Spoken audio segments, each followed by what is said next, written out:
Nous voulons poursuivre ce soir notre étude de l'histoire du peuple d'Israël. Nous avons vu au cours de nos précédentes études quelles furent les conséquences de la tolérance du roi Salomon qui, pour plaire à ses femmes, construisit des temples, des lieux de culte pour les dieux étrangers.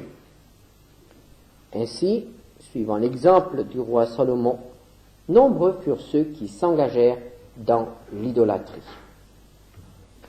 Une conséquence immédiate après la mort de Salomon fut le partage du royaume.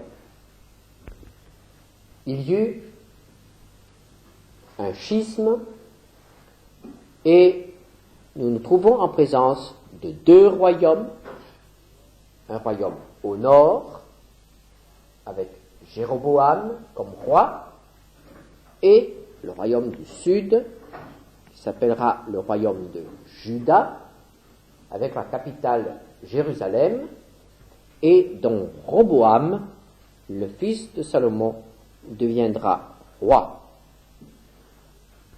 Nous allons donc suivre l'histoire de ces deux royaumes. Notre dernière étude était consacrée au début de l'histoire du royaume du Nord avec son premier roi, le roi Jéroboam. Et nous avons vu comment Jéroboam avait reçu certaines promesses de Dieu. Jéroboam aurait pu créer une dynastie.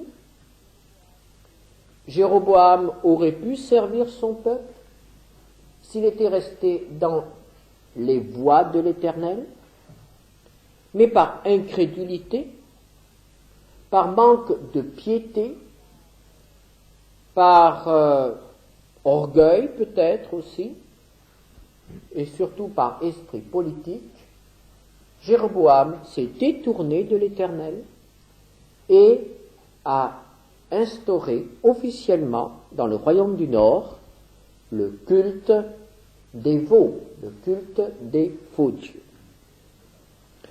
Et c'est ainsi que toute cette partie du peuple de Dieu, le royaume du Nord, sombra dans l'idolâtrie, ce qui causa sa perte.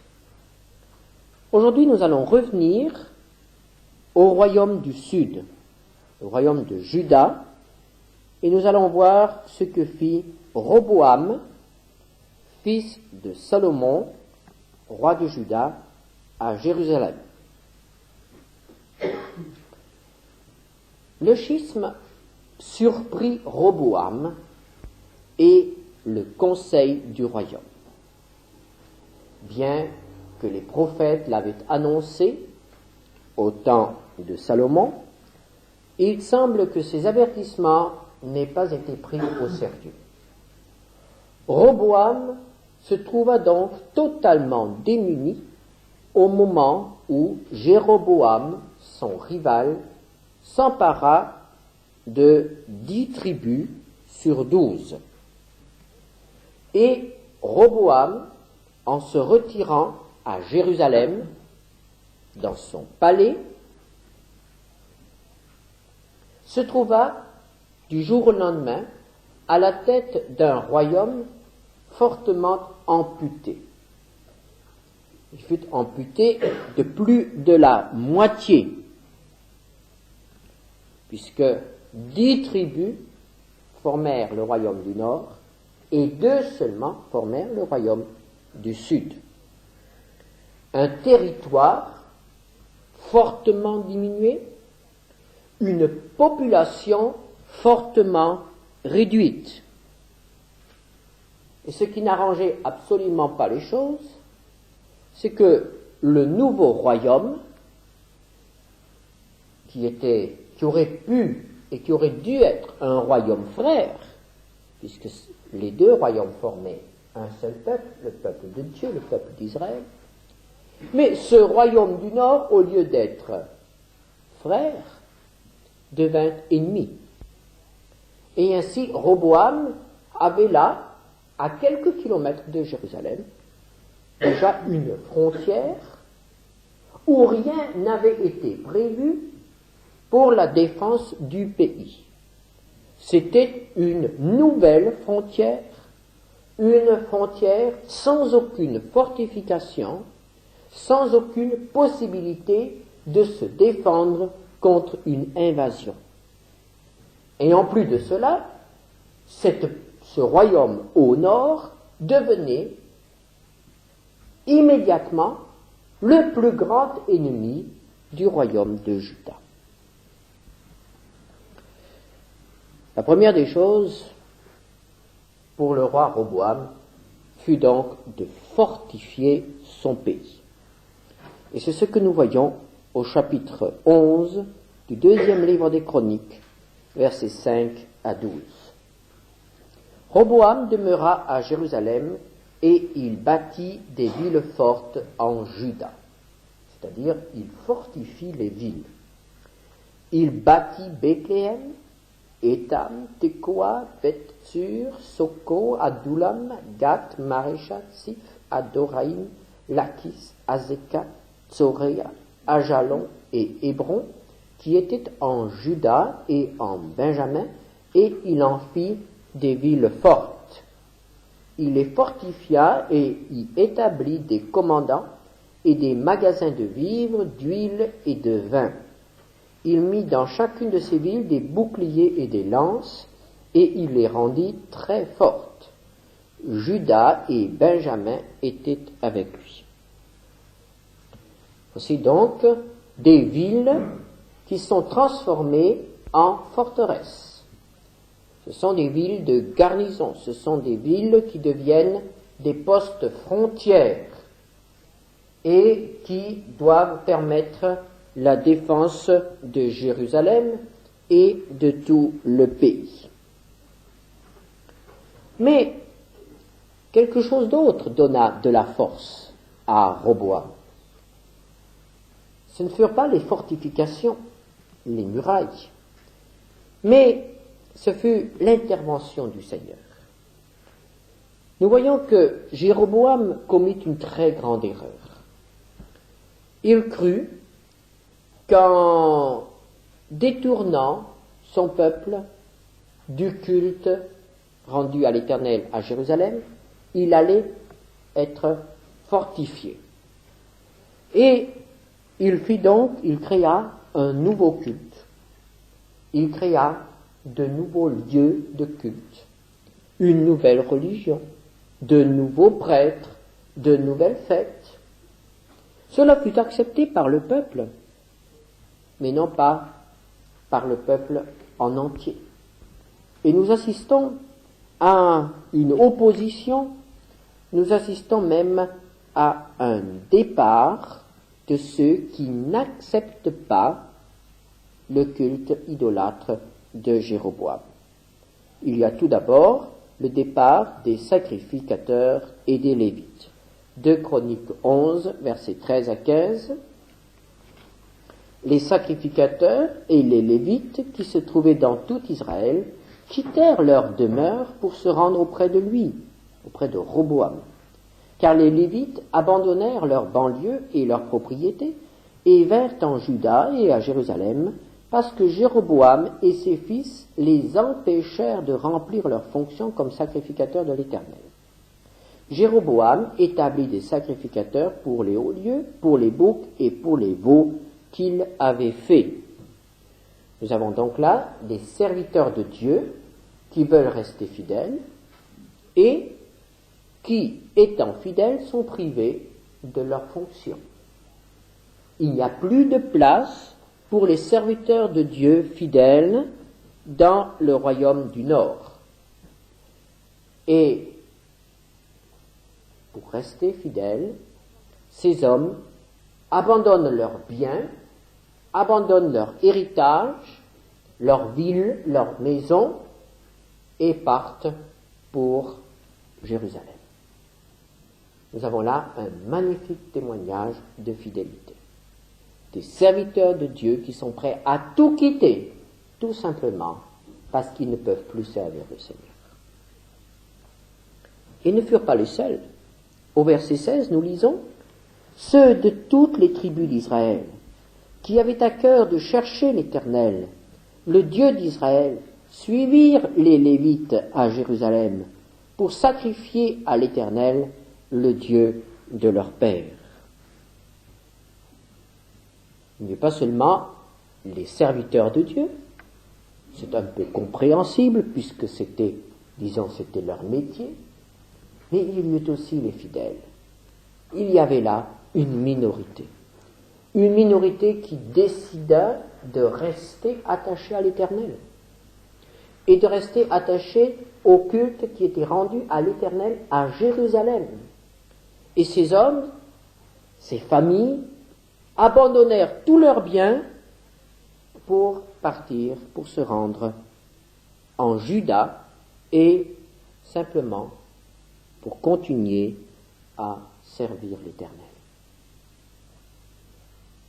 Il n'y avait point de guerre, il n'y avait point de persécution, c'est par fidélité pour le Seigneur qu'ils ont tout abandonné. Ils auraient pu servir le Seigneur dans leur cœur. Non, ils ont voulu rendre témoignage au Seigneur et ainsi, par leur attitude, réprouver le culte idolâtre de Jéroboam. Faisant cela, ils ont tout perdu. Disons, tous les biens matériels qu'ils avaient.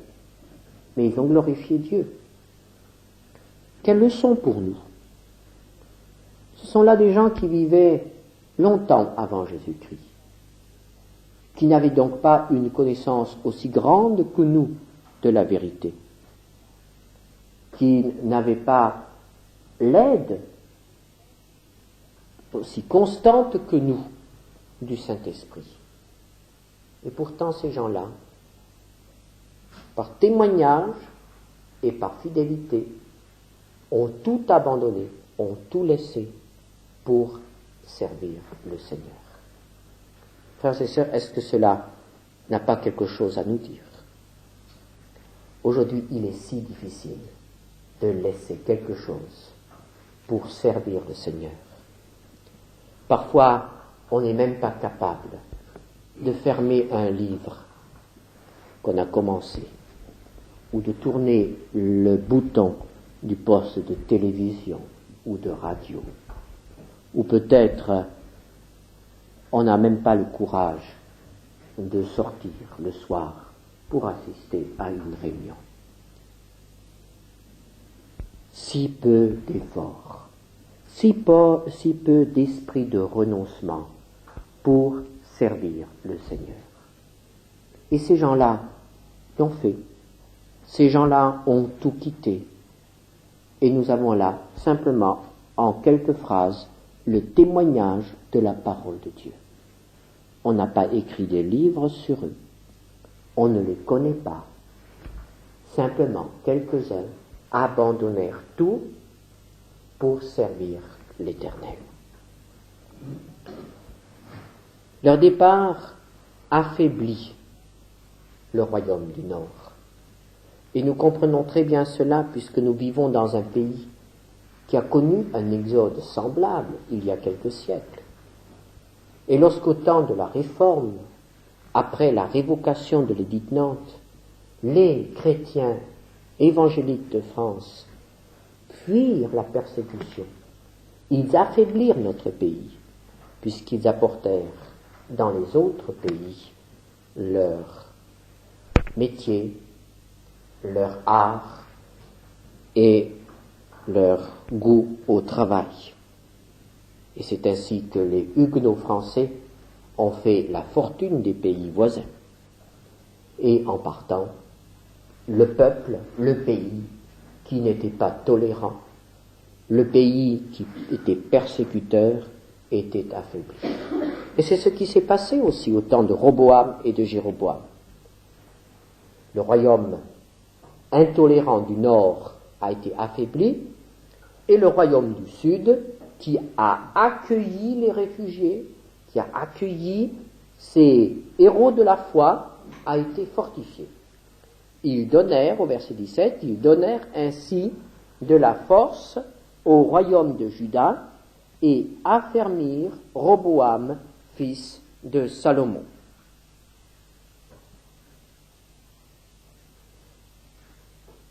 Mais le verset ajoute pendant 3 ans, car ils marchèrent pendant 3 ans dans la voie de David et de Salomon.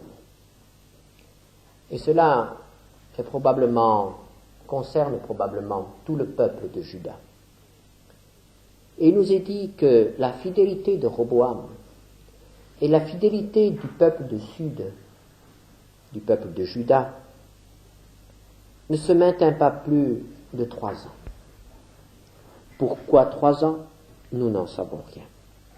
C'était peut-être la période de danger, c'était peut-être le moment où ce peuple s'est senti faible, où il avait particulièrement besoin du Seigneur. Et quand il s'est senti un peu plus fort, il a abandonné. 3 années seulement. Alors, on ne pouvait pas jeter la pierre au royaume du Nord, mais le royaume de Juda suivait ses traces.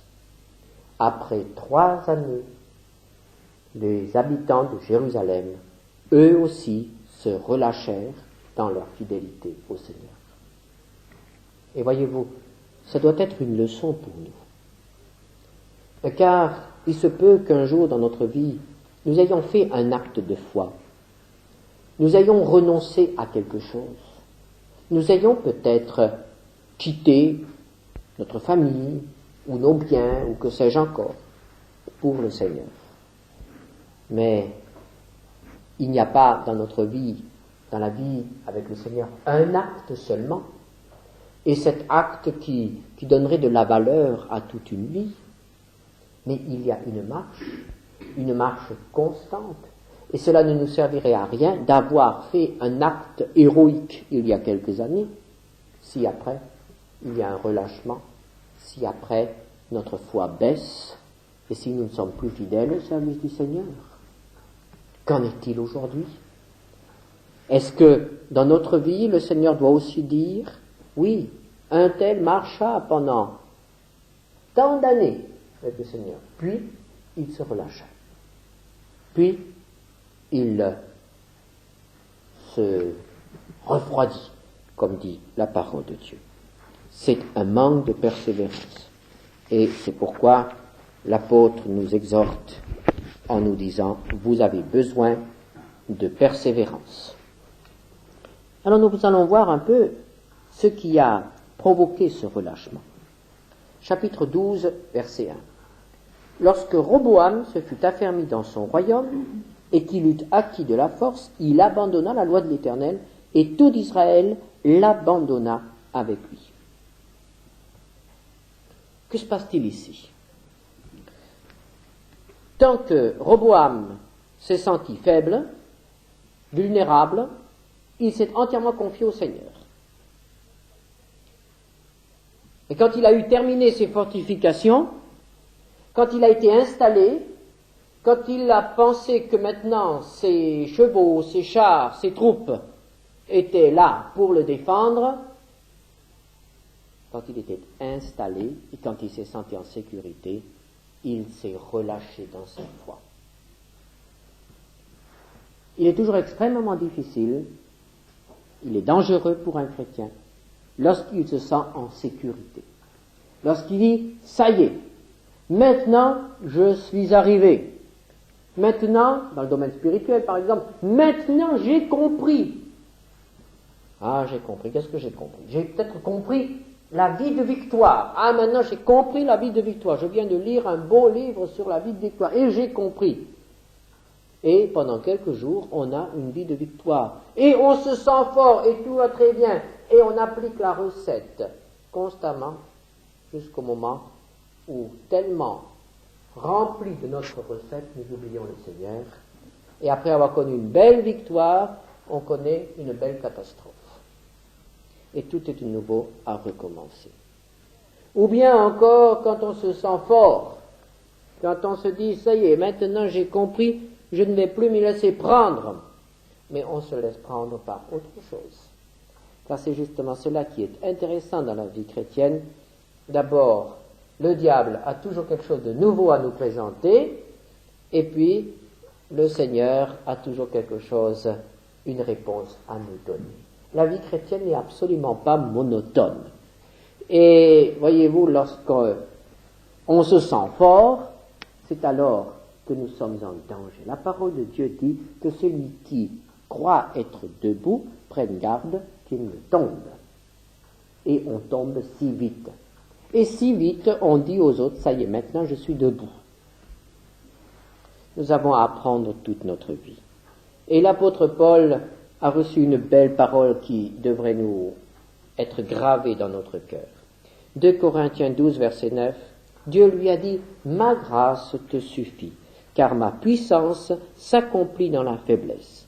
Je me glorifierai donc bien plus volontiers de mes faiblesses, afin que la puissance de Christ repose sur moi. » Ce sentiment de faiblesse, ce sentiment de dépendance de l'Esprit de Dieu est notre meilleur rempart, est notre force, le gage de notre victoire. Quand je lutte par mes propres forces, quand je crois que je suis assez fort pour résister tout seul, alors je suis extrêmement vulnérable. Et c'est ce qui est arrivé à Roboam. Quand il s'est cru fort, il a été faible. Et nous voyons qu'il abandonne la loi de l'Éternel, et tout Israël l'abandonna avec lui. Et c'est la dégringolade. Ce roi, descendant de David, devient aussi idolâtre. Peut-être est-ce l'influence de Salomon. Les dernières années de Salomon ont été des années de compromis, d'idolâtrie, et son fils n'a pas appris dans la maison de Salomon à adorer le Seigneur, l'Éternel, seul. Ou bien est-ce l'influence de sa femme qui s'appelait Maaka et qui était fille d'Absalom. Cet Absalom qui s'était révolté contre David, son père, et dont il est dit qu'elle était tellement idolâtre que son petit-fils, Asa, lui enleva même la dignité de reine. Chapitre 15, verset 16. Le roi Asa enleva même à Maaka, sa mère, la dignité de reine, parce qu'elle avait fait une idole pour Astarté. Asa abattit son idole, qu'il réduisit en poussière et la brûla au torrent de Cédron. Ainsi, nous voyons que ce peuple se détourne rapidement du Seigneur. 1 Roi 14, versets 22 et 23, Juda fit ce qui est mal aux yeux de l'Éternel, et par les péchés qu'ils commirent, ils excitèrent sa jalousie, plus que ne l'avait fait leur père. Ils se bâtirent eux aussi des hauts lieux avec des statues et des idoles sur toute colline élevée et sous tout arbre vert. Et la conséquence normale de l'idolâtrie, c'est le relâchement des mœurs, la corruption. Au verset 24, il y eut même des prostituées dans le pays. Ils imitèrent toutes les abominations des nations que l'Éternel avait chassées devant les enfants d'Israël. Et ici, vous remarquerez que prostituée est au masculin. Il y a donc là une véritable corruption qui s'installe. Pourquoi ? Parce qu'on ne se tourne plus vers le Seigneur. On n'accepte plus la loi de l'Éternel comme critère de la vie. Tout est permis. c'est le compromis. Lorsqu'un peuple se détourne de Dieu, il n'y a plus de barrière, il n'y a plus de frein. Et que va-t-il se passer? Dieu ne peut pas accepter cela, et c'est le châtiment. Cet homme qui se croit fort, ce roi qui se croit à l'abri de toute invasion étrangère, doit faire l'amère expérience que ce ne sont pas ces villes fortifiées, que ce ne sont pas ses chars, ni ses chevaux, ni son armée qui peuvent le protéger. Il faut se rappeler que le peuple d'Israël n'est fort que lorsqu'il se confie en Dieu.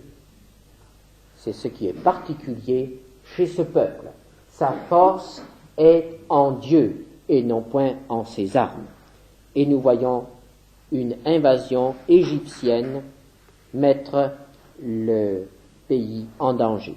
2 Chroniques 12, versets 2 à 4, la 5e année du règne de Roboam. Donc nous avons 3 années de fidélité, 2 années d'apostasie, et après 2 années, le Seigneur a averti, le Seigneur a patienté, et maintenant il permet l'invasion. Shishak, roi d'Égypte, monta contre Jérusalem parce qu'ils avaient péché contre l'Éternel. Il avait 1200 chars et 60 000 cavaliers, et il vint d'Égypte avec lui un peuple innombrable, des Libyens, des Sukiens et des Éthiopiens. Il prit les villes fortes qui appartenaient à Juda et arriva jusqu'à Jérusalem. Souvenons-nous que le règne de Salomon avait été célèbre pour les richesses qui étaient accumulées à Jérusalem. Donc, 5 années après la mort de Salomon, et les voisins se sont souvenus des richesses qui étaient entassées à Jérusalem. Et comme à la suite de cette crise interne du peuple d'Israël, Jérusalem était très affaiblie, cela a suscité les convoitises d'un puissant voisin, le pharaon d'Égypte. Et il monte pour s'emparer des richesses accumulées à Jérusalem. Les villes fortes ne peuvent plus protéger Roboam. Et Jérusalem est assiégée. 2 Chroniques 12, verset 5. Alors Shemaïja, le prophète, se rendit auprès de Roboam et des chefs de Juda, qui s'étaient retirés dans Jérusalem à l'approche de Shishak, et il leur dit: Ainsi parle l'Éternel, vous m'avez abandonné, je vous abandonne aussi, et je vous livre entre les mains de Shishak. Nous avons un Dieu qui parle. Et ici, il s'adresse au peuple au moment du châtiment, pour lui expliquer ce qui se passe. Et il le fait par grâce, pour qu'il y ait encore un retour, pour que le peuple se repente. Et c'est ce qui est arrivé au verset 6. Les chefs d'Israël et le roi s'humilièrent et dirent: l'Éternel est juste. Il ne demande rien d'autre. L'Éternel est juste. Ils reconnaissent que la punition que Dieu leur envoie est méritée. Nous pouvons aussi apprendre là. Il nous arrive de faire des erreurs. Et Dieu nous fait subir les conséquences de nos erreurs. Mais lorsque nous sommes en présence de ces conséquences, est-ce que notre réaction, est-ce que nos paroles sont celles de Roboam et du peuple? L'Éternel est juste. L'Éternel a raison. J'ai mérité cela. Voilà le vrai signe de la repentance. La plupart du temps, nous nous repentons, nous demandons pardon pour ne pas être punis. Mais ici, ils ont été punis. Et ils ont dit: l'Éternel est juste. Mais quand même, Dieu leur fait grâce. Il ne les punit pas avec rigueur. Versets 7 à 8. Et quand l'Éternel vit qu'il s'humiliait, la parole de l'Éternel fut ainsi adressée à Shemaïja. Ils se sont humiliés, je ne les détruirai pas. Je ne tarderai pas à les secourir, et ma colère ne se répandra pas sur Jérusalem par Shishak. Mais ils lui seront assujettis, et ils sauront ce que c'est que me servir ou servir les royaumes des autres pays.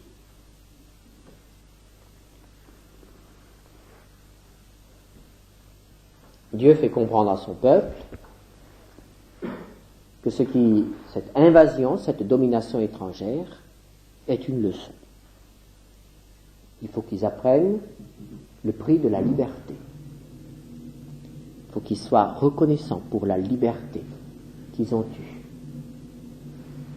Et très souvent, le Seigneur nous enlève certains biens pour que nous en apprécions davantage la valeur. Et peut-être que dans cette période où on parle tellement de pénurie et de choses qui vont nous manquer, est-ce que nous ne devons pas aussi reconnaître la main de Dieu? Parce qu'il faut bien avouer que nous avons vécu dans l'opulence, dans le gaspillage, et que nous nous sommes souvent comportés comme si tout nous était dû, si tout était normal, oubliant que nous étions quelques rares peuples au monde à avoir tous ces biens et peut-être à manger à notre faim.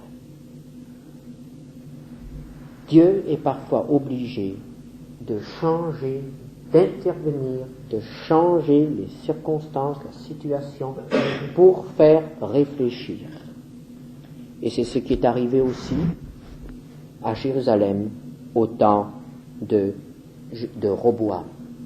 Et nous pouvons dire que cette invasion égyptienne a marqué la fin de l'âge d'or de Jérusalem. Vous vous souvenez que l'or était à Jérusalem aussi commun que les pierres dans la rue, nous dit la Bible. Et vous savez quelle quantité d'or était accumulée dans les palais et dans le temple. Eh bien, l'Égypte est venue et a emporté l'or. 2 Chroniques 12, verset 9, Shishak, roi d'Égypte, monta contre Jérusalem. Il prit les trésors de la maison de l'Éternel et les trésors de la maison du roi. Il prit tout. Il prit les boucliers d'or que Salomon avait faits. Il y avait certainement là des tonnes d'or qui ont été emportées par l'Égypte. Dieu a permis que le temple soit profané. Dieu a permis que le temple de Jérusalem, qui venait d'être achevé, soit dépouillé de son or. Parce que son peuple lui est plus précieux que l'or. Et la leçon qu'il donnait à son peuple, en le privant de son or, pouvait sauver le peuple.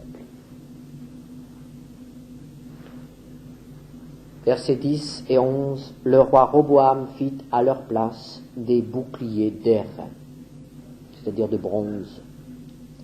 Et il les remit aux soins des chefs, des coureurs qui gardaient l'entrée de la maison du roi. Toutes les fois que le roi allait à la maison de l'Éternel, les coureurs venaient et les portaient, puis il les rapportait dans la chambre des coureurs. On peut dire, ça c'est un ersatz. L'or est parti, il ne reste plus que le bronze. Et on le sortait le jour où le roi venait. Ça lui donnait l'illusion d'être riche, l'illusion que tout était comme autrefois. Mais les boucliers n'étaient plus d'or, ils étaient d'airain, ils étaient de bronze. Et dans la Bible, si l'or est un symbole pour la gloire, l'airain est un symbole pour le jugement. L'âge d'or de Jérusalem était terminé. Quelques années seulement ont suffi pour ruiner Jérusalem.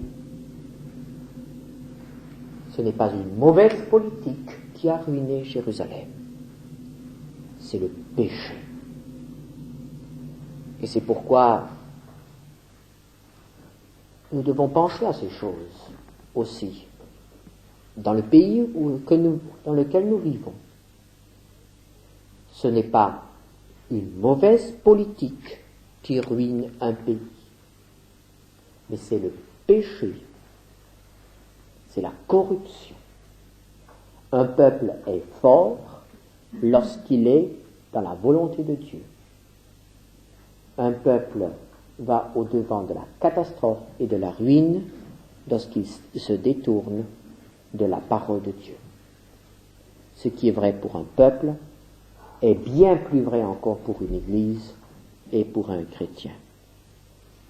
Ne nous appuyons pas sur nos richesses, ne nous reposons pas sur nos biens, même des biens qui ne seraient pas matériels, mais faisons confiance au Seigneur.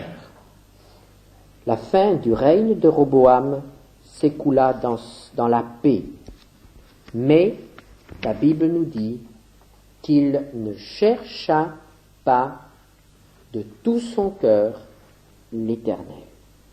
Et elle dit qu'il fit mal. Verset 14 du chapitre 12, il fit le mal parce qu'il n'appliqua pas son cœur à chercher l'Éternel. Voilà le critère. Peut-être que le Seigneur doit aussi nous dire cela. Est-ce que nous appliquons notre cœur à le chercher?